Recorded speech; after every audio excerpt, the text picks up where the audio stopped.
ये बात मान्य किया कि हिंदू शब्द बाहरी है। 2021 में उन्होंने उनके भाषणों का जो ग्रंथ है इसमें उन्होंने एक्सेप्ट किया कि हिंदू शब्द बाहरी है। और 5 जुलाई 2021 को उन्होंने बयान दिया कि सभी भारतीयों का डीएनए एक है। और उसमें खास मुद्दा फोकसिंग किया कि हिंदू और मुसलमान। तो मोहन भागवत कोई डीएनए एक्सपर्ट नहीं है, वो ज्यादा से ज्यादा जानवरों के डॉक्टर है। मोहन भागवत के द्वारा डीएनए पर बयान देना और वो भी भ्रामक, लोगों में भ्रम फैलाने वाली बात करना एक बहुत बड़ा षड्यंत्र है। 21 मई 2000 को डॉक्टर माइकल बामशाद ने जो डीएनए रिसर्च किया, वो डीएनए रिसर्च उन्होंने ऑल इंडिया में किया, उसके सैंपल टेस्ट लिया और डीएनए की मेथड इतनी आसान थी कि ये जो भुवई है, आंख का ऊपरी हिस्सा, इसके 5 बाल और अपने शरीर के अंदर से 2 बूंद खून, इसको प्रयोगशाला में लेकर डीएनए टेस्ट किया गया। और डॉक्टर माइकल बामशाद का डीएनए टेस्ट का रिपोर्ट के बारे में जो इंटरनेशनल जर्नल में प्रकाशित हुआ, केवल मात्र टाइम्स ऑफ इंडिया के ही अखबार में खबर छप कर आई। उस डीएनए के संदर्भ में किसी भी भारतीय भाषा में, हिंदी भाषिक अखबारों में या राष्ट्रीय तथाकथित राष्ट्रीय मीडिया में खबर नहीं आई। ऐसा क्यों किया गया? क्योंकि ब्राह्मणों को डर था कि यह बात अगर बड़े पैमाने पर फैल गई तो ब्राह्मणों का भारत में रहना मुश्किल हो जाएगा। मगर डॉक्टर माइकल बामशाद के डीएनए ने एक बात प्रमाणित कर दी कि वो तो डीएनए रिसर्च कर रहा था, मगर उन्होंने कास्ट का ओरिजिन भी ढूंढ लिया और उनके डीएनए ने यह प्रमाणित कर दिया कि ब्राह्मण लोग भारतीय नहीं है, इसीलिए उन्होंने जाति का निर्माण किया। दूसरी महत्वपूर्ण बात उसमें यह सामने आई कि ब्राह्मणों का डीएनए विदेशी है, मगर उनकी औरतों का डीएनए ब्राह्मणों से मैच नहीं होता, बल्कि उनके जो औरतों का डीएनए भारतीय महिलाओं से मिलता है या भारतीय लोगों से मिलता है। और उसमें एक बात और सामने आई कि जो आक्रांता ब्राह्मण थे वो लोग साथ में औरतें नहीं लेके आए थे, उन्होंने यही के औरतों का इस्तेमाल किया। तो माइकल बामशाद के डीएनए के रिपोर्ट से ब्राह्मण विदेशी सिद्ध हो गए। तब मोहन भागवत किस बिल में छुप गया था।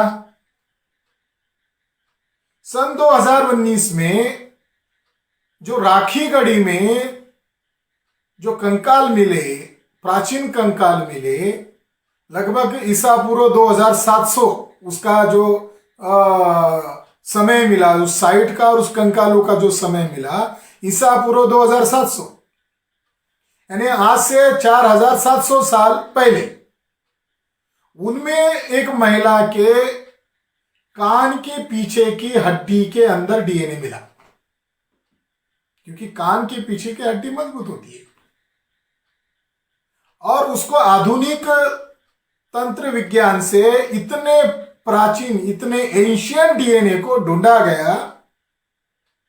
यह बात 2014-15 की है, मगर इस डीएनए रिपोर्ट को सार्वजनिक करने के लिए 2019 साल एंड तक राह देखनी पड़ी। द सेल जर्नल में, इंटरनेशनल जर्नल में डीएनए रिपोर्ट प्रकाशित हुआ। उसका हेडिंग है अति प्राचीन हड़प्पा संस्कृति की आनुवंशिकता में स्टेप प्रदेश के जंगली घुमंतू ब्राह्मणों का, यामिया स्टेप का या ईरानी कृषकों के डीएनए का अभाव। अब इस रिपोर्ट में ब्राह्मणों के पूर्वजों का या ब्राह्मणों के वर्तमान भाई जो रहते हैं उनका नाम है स्टेप पैस्टोरलिस्ट। ये जंगली है, घुमंतु है, अविकसित लोग हैं, इनके डीएनए का इसमें पता नहीं मिला। और जो ईरानी फार्मर्स है उनका भी डीएनए नहीं मिला, यानी ब्राह्मणों का डीएनए नहीं मिला। इसी दरमियान 2018 31 मार्च 2018 में इंटरनेशनल लेवल पर 92 साइंटिस्ट लोगों ने विश्व स्तर पर अलग अलग इलाके के डीएनए सैंपल्स लिए और उन्होंने एक रिपोर्ट प्रकाशित किया और उस रिपोर्ट का नाम है दक्षिण और मध्य एशिया के आनुवंशिक संरचना। यह रिपोर्ट ने ब्राह्मणों के बीच में दहशत का माहौल पैदा कर दिया और ब्राह्मणों ने इंटरनेशनल लेवल पर इस रिपोर्ट का विरोध शुरू किया, क्योंकि इस रिपोर्ट ने यह सिद्ध कर दिया था कि ब्राह्मण लोग भारतीय नहीं है, ये यामिया पैस्टोरलिस्ट लोग है, ये भारतीय नहीं है और इनका भारत में आगमन ईसा पूर्व 2000 या ईसा पूर्व 1900 के बीच में भारत के भूमि पर आक्रमण हुआ। यह बात इस रिपोर्ट में सिद्ध हुई थी, यानी ब्राह्मणों का भारत में आने का समय इस रिपोर्ट में सिद्ध हुआ। ब्राह्मणों ने इसके ऊपर आपत्ति। इसके पश्चात जब सेल का इंटरनेशनल लेवल पर रिपोर्ट पब्लिश हुआ तो सेल ये इंटरनेशनल जर्नल है, उसी तरह द साइंस ये भी इंटरनेशनल जर्नल है।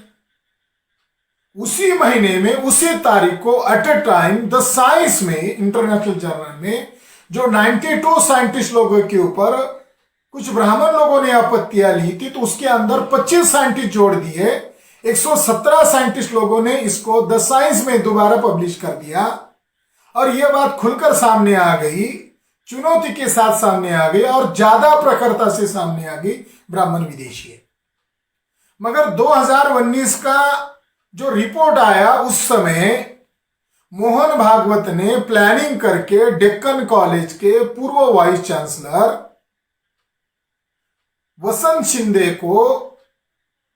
शिंदे के साथ डील किया और वसंत शिंदे ने भी डील किया। शायद वो कोई भ्रष्टाचार के गंभीर आरोप में फंसे हो या उनका कोई निजी स्वार्थ हो, तो वसंत शिंदे ने विदेशी ब्राह्मण के साथ डील किया और नीरज राय और वसंत शिंदे जैसे लोगों को, दलालों को मीडिया के सामने लाकर यह प्रोपोगेट किया कि राखीगढ़ी में जो डीएनए मिला वो डीएनए ब्राह्मणों का है और ब्राह्मण लोग मूल निवासी है। आपको मैं जानकारी देना चाहता हूं कि वसंत शिंदे ने यह बयान दिया तो वसंत शिंदे को हमने उसी समय पर लीगल नोटिस भेजा और लीगल नोटिस में हमने वसंत शिंदे को चुनौती दिया कि सेल रिपोर्ट में किस पैराग्राफ में, किस पन्ने पर, किस लाइन पर लिखा हुआ है कि ब्राह्मणों का डीएनए मूल निवासी है, बताओ। अभी तक शिंदे ने जवाब नहीं दिया।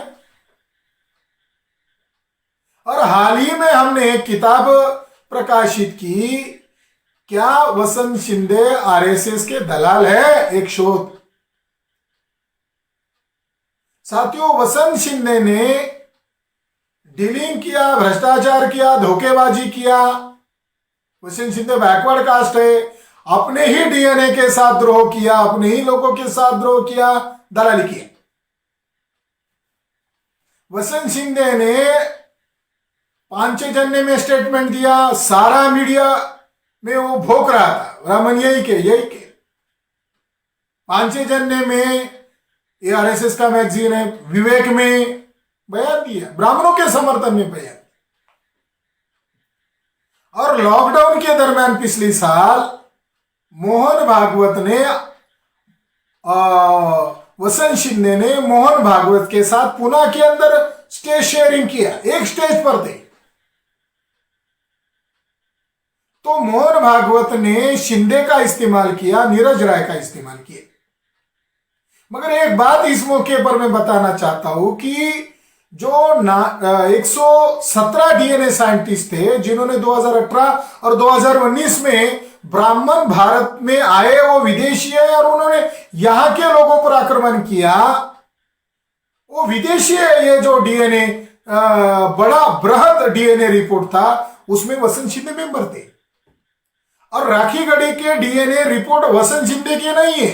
वसंत शिंदे कोई डीएनए एक्सपर्ट नहीं है।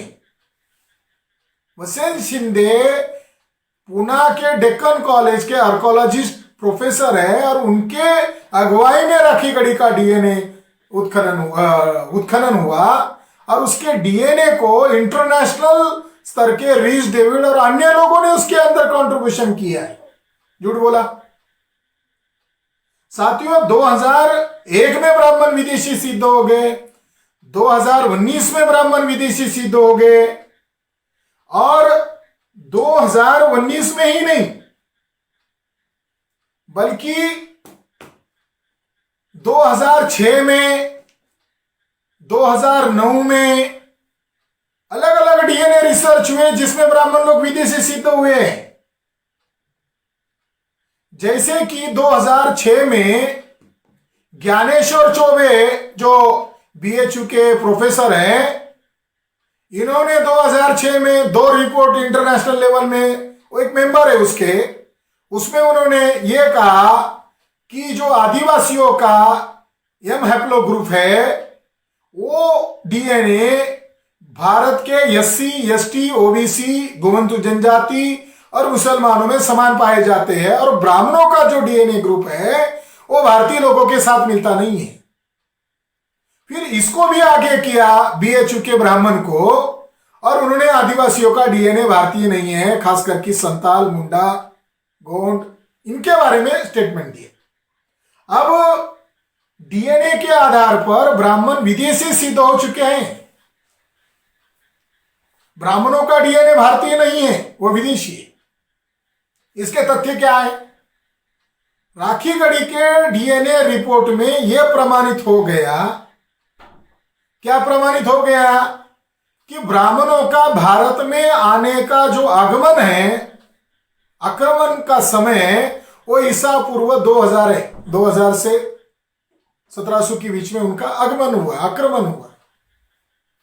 और जो राखीगढ़ी का डीएनए मिला है वो ईसा पूर्व 2700 का है। अगर मान लो ब्राह्मणों का भारत में आगमन का, आक्रमण का पीरियड ईसा पूर्व 2000 है और राखीगढ़ी में डीएनए जो पाया गया ईसा पूर्व 2700 का है, तो ब्राह्मणों का आगमन ही नहीं हुआ था राखीगढ़ी के समय में, तो ब्राह्मण भारतीय कैसे सिद्ध होगा? वो विदेशी है, क्योंकि ब्राह्मण तब भारत में आए ही नहीं थे। इसलिए साथियों, मोहन भागवत का बयान देना कि सभी लोगों का डीएनए एक है और उसमें पर्टिकुलर यह बात करना कि हिंदू मुसलमान एकता एक भ्रामक कल्पना है और हिंदू और मुसलमान इसी भारतीय लोगों के पूर्वज थे, तो एक भ्रम है। जैसे कि मैंने उनकी किताब का हवाला दिया कि भागवत खुद मानते हैं कि हिंदू शब्द भारतीय शब्द नहीं है। हिंदू शब्द रामायण में नहीं मिलता, हिंदू शब्द महाभारत में नहीं मिलता, पुराण में नहीं मिलता, गीता में नहीं मिलता, मनुस्मृति में नहीं मिलता। आरएसएस के द्वारा ही जो 12 खंड प्रकाशित किए गए गोलवलकर के, उसमें संघ का जो प्रशिक्षण होता था, एक प्रशिक्षण में उन्होंने खुद जाहिर किया कि मुझे संघ के प्रचारक लोग पूछते हैं कि हिंदू शब्द ऋग्वेद में नहीं मिलता, फिर हम हिंदू कैसे हैं? तो गोलवलकर ने कहा हाँ नहीं मिलता, मगर हमें कहना चाहिए। नहीं मिलता मान रहा है मगर कहना चाहिए। 1949 को एक पत्रकार ने भागवत जी को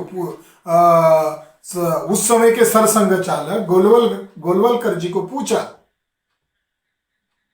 कि स्वामी दयानंद सरस्वती कहते हैं कि हिंदू यह गाली है, हिंदू का मतलब गुलाम, काला, चोर, डाकू है, और ये मुगलों द्वारा दी हुई गाली, ऐसे स्वामी विवेकानंद जी कह रहे हैं, तो आप इसका आग्रह क्यों करते? तो चलाक ब्राह्मण गोलवलकर ने कहा, उस समय दयानंद सरस्वती सही थे, मैं कोई इतिहास तज्ञ नहीं हूं। इस तरीके से पलटी मार दिया ना, स्वामी दयानंद सरस्वती को झूठा कहा ना उसकी बातों का खंडन किया।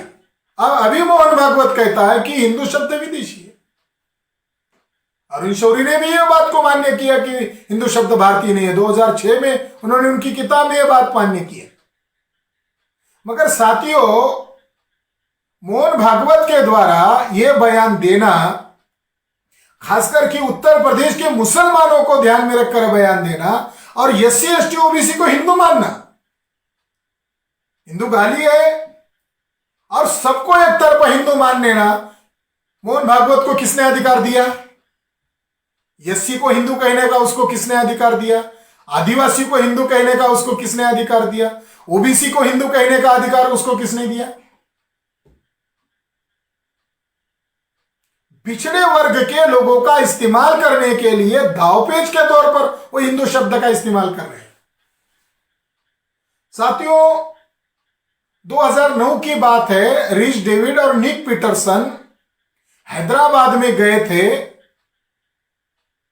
और थंगराज और नीरज राय और बाकी ब्राह्मण लोगों के साथ उनकी एक मीटिंग हुई और उस मीटिंग में रिच डेविड ने प्रस्ताव पेश किया, जिसमें उन्होंने कहा, क्या कहा उन्होंने, कि अब ब्राह्मण लोगों का डीएनए भारतीय नहीं है, वो विदेशी है, इसलिए साइंस की टर्मिनोलॉजी में ब्राह्मणों के लिए वेस्ट यूरेशियन इस शब्द का प्रयोग किया जाए।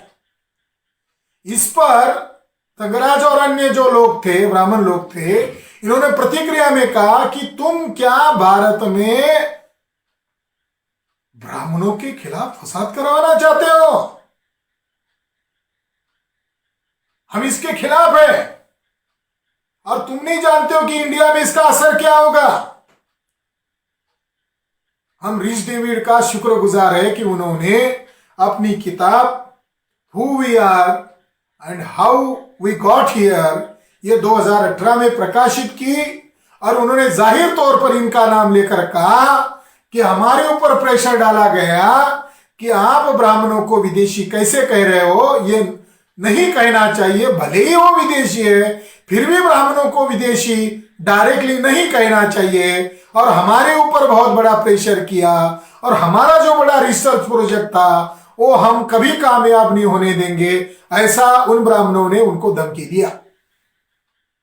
2019 को सेल का रिपोर्ट आया, 2019 को 18 और 19 को 125 साइंटिस्ट लोगों का डीएनए रिपोर्ट आया। इसके पहले ही उन्होंने इनका भंडाफोड़ किया। अब वसंत शिंदे दोगला आदमी है, वो अपना डीएनए पर डाउट ले रहे हैं।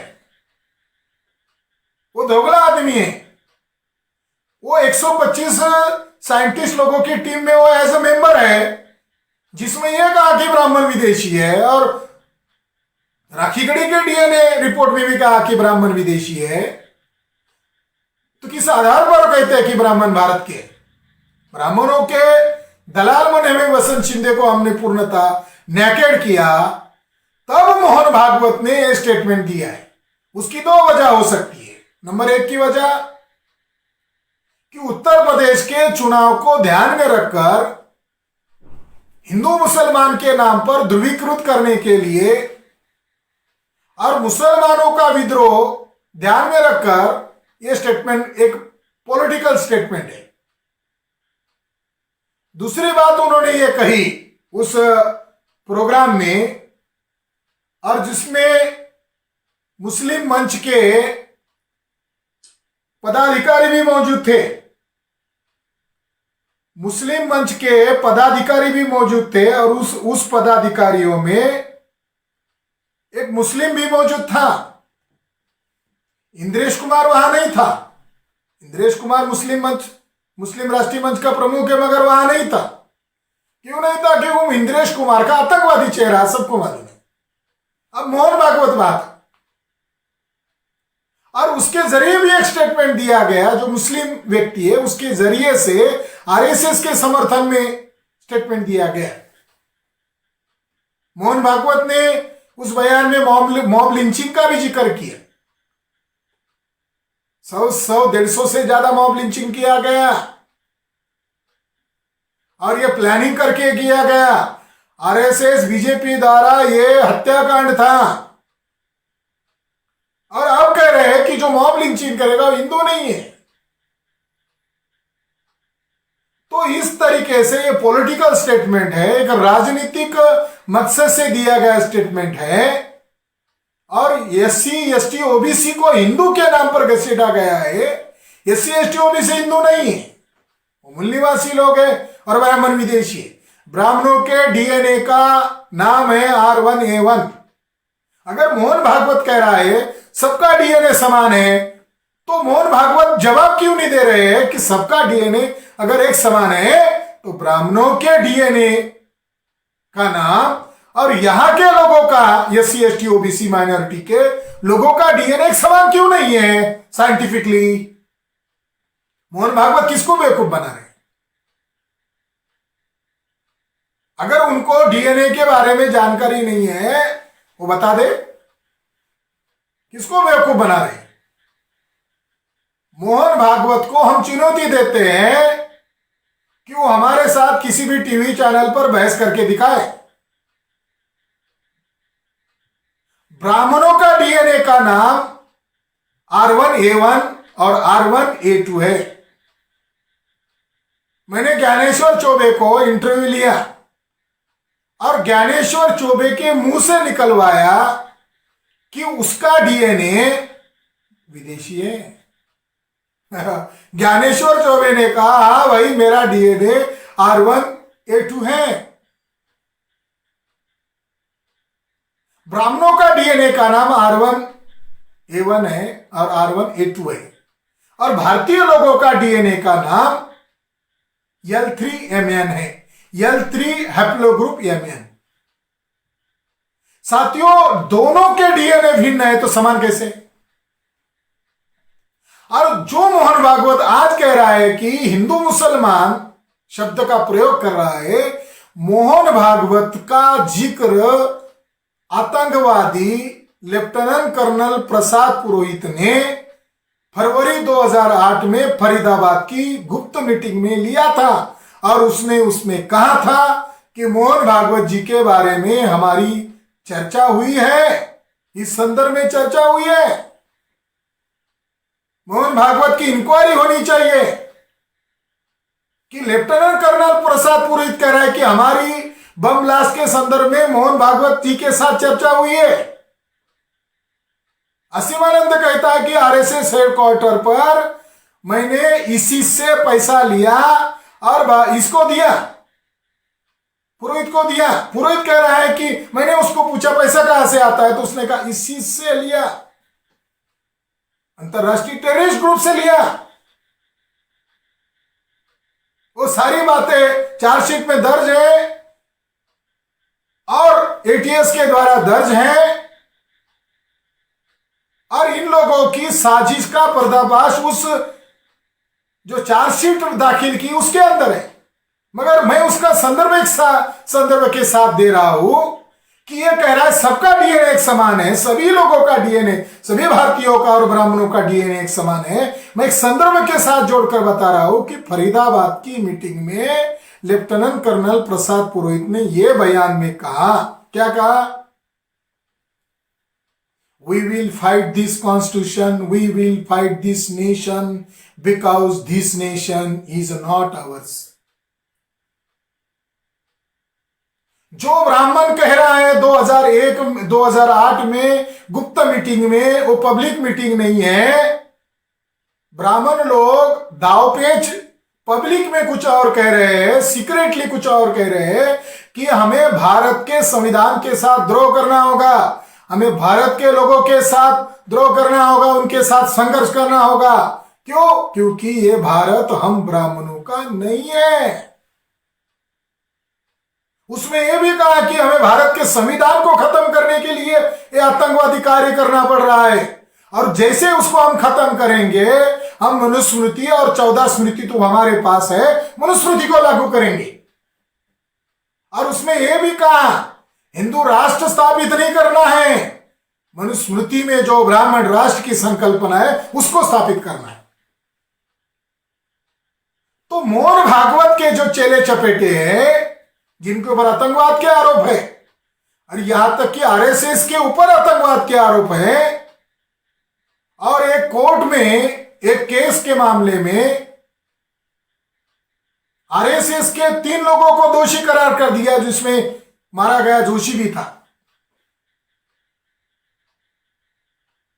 वो जो दरगाह पर जो उन्होंने बम ब्लास्ट किया था, उसके अंदर आरएसएस के दोषी है, फैसला है।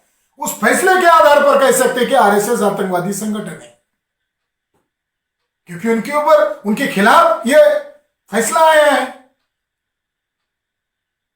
तो साथियों, ब्राह्मण लोग डर चुके हैं कि SC ST OBC और सभी मूल निवासी बहुजन लोग, DNA की चर्चा वामसेप के द्वारा हो रही है, पूरे भारत में हो रही है, और बहुजन क्रांति मोर्चा के द्वारा जब NRC का मुद्दा अमित शाह और नरेंद्र मोदी द्वारा उछाला गया, और NRC CAA NPR का मुद्दे से SC ST OBC के अंदर भय पैदा किया, मुसलमानों को डर दिखाया, मगर SC ST OBC को मीडिया ने मूर्ख बनाया, सही जानकारी को छुपाया। तो हम लोगों ने यह मुद्दा खड़ा किया कि NRC CAA NPR करना है, करो, लेकिन DNA बेस करो। तो मोहन भागवत की यह प्रतिक्रिया है। मोहन भागवत को पूर्ण रूप से हमने नंगा किया है। ब्राह्मण विदेशी है, और विदेशी ब्राह्मण लोगों को ये साधुपन का नाटक करना सही नहीं है। ब्राह्मण जो बोलते हैं वो जहरीली बोल बोलते हैं, और वो जहरीली बोल मोहन भागवत के माध्यम से ऐसे बयान कर रहा है जैसे कुछ साधु बोल रहा है।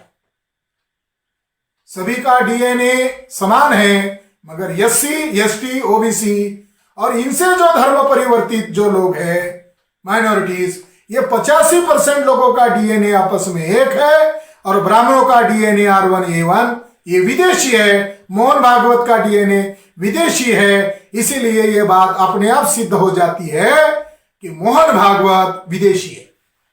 धन्यवाद।